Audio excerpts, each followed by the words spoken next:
সোনা বন্ধু রে তুমি কোথায় রইলা রে?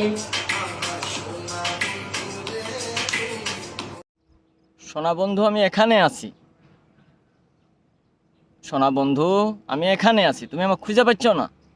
এ দিনের বেলা যদি না খুঁজে পাও তাহলে রাইতে কেমনে পাবে? হ্যাঁ বলো। এই 8টা মাসে তোমরা যা করলে বন্ধু, এটা তো ভুলান না। এই 8টা মাসে যা করেছো এটা ভুলান না বন্ধু। তোমার হাতে ওটা কি মালের বোতল? ওরে আল্লাহ রে, যাক, মাল করে মানে ভালোই কামাচ্ছ বর্তমানে, তাই না? মালের বোতল, তাই না? আই রে শালা, দেশটা ধ্বংস হয়ে যাচ্ছে আর তোরা আমোদ ফুর্তি করছিস। দেশের এত বড় সর্বনাশ করে আজ গার্মেন্ট শ্রমিক কোনা সব না খাইতে পায় মরে যাচ্ছে। হায় হায় রে। আর তোরা সোনা বন্ধু তুমি কই রইলা রে? শালা আসলে তোরা কত বড় যে শালা সীমার রে তোরা। তোদের মতো মিয়া মানুষের জন্য আজ নারী সমাজ লজ্জিত। কিছু মা বোনদের রাস্তায় বাড়াতে পারে না, তোদের মতোই 1200 দিন লাগে। এক আবু সাইদ মারা গেছে, তার পিছে সবাই পড়ে আসো। দেশটা থেমেছিল না থেমে আছে? একটা গার্মেন্টস ফ্যাক্টরি বন্ধ হয়ে যাচ্ছে শত শত, তা নিয়ে তোমাদের মাথা ব্যথা নাই। শত শত মানুষ না খাইতে পেয়ে মরিচ্ছে, শত শত শিশু মানে দুমুঠো খাবার পাচ্ছে না, শিক্ষা প্রতিষ্ঠানগুলো নষ্ট হয়ে যাচ্ছে, তাতে তোমাদের কোনো অসুবিধা নাই। আবু সাইদকে নিয়ে পড়ে আছে, ওই একটাই তো পাস বলি। আর এই যে পানি খাই, পানি লাগবে নাকি, সে তো আবার ফিরে আসছে, টপ্পাস করে ফিরে এসে করছে কি এটা আমার যমজ ভাই, তাই না?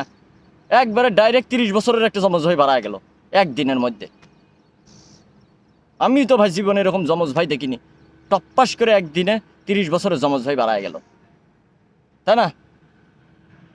যমজ ভাই অনেক আছে ভাই দুনিয়াতে, একই সাথে একই দিনে জন্মগ্রহণ করেছে, ছোটবেলা থেকে একদিন থেকে বড় হয়ে আসছে, আর এই টপ্পাস করে একদিনের মধ্যে বাড়া যায় করছে এটা আমার যমজ ভাই।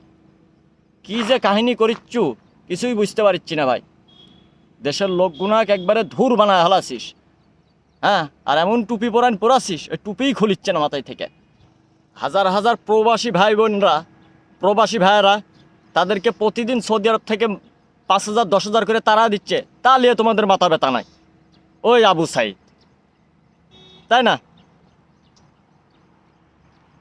হ্যাঁ, আর সেই আবু সাইদেরও তো বাড়ির কোনো খোঁজ রাখো না তোমরা, তাই না? ফোন দিলে ফোন তুলো না, আর করছো আমি আসি। আর তোমাদেরকেও বলি ছাত্রছাত্রী ভাই বোনেরা, কিছু হলেই ধপ্পাস করে মনে করো অবরোধ করে দেশের সম্পদ নষ্ট করো না। দেশটা অলরেডি পুদমারা হয়ে গেছে, আর দেশটা নষ্ট করো না। কিছু হলেই আন্দোলন, কিছু হলেই মাঠে নামো। ভাই এটা কি এভাবে দেশ চলতে পারে? আজ 8টা মাসে একটা উন্নতি হচ্ছে দেশের? উন্নতির জুয়ার বয়া দেব, তাই না? দেখাও একটা উন্নতি। হ্যাঁ, উন্নতি কয়েকটা লোকের হচ্ছে, সামান্য গুণন উন্নতি হচ্ছে, বাকি লোকের গরিব মরে যাক, আমার তাতে কোনো অসুবিধা। আরে ভাই এর থেকে ভালো তুই গরিব গুড়া সব রাস্তায় কর, সিরিয়াল করে শোয়া দিয়ে ওর উপর রোড রোলার চালায় দে, মেরে ফেলা দে সব।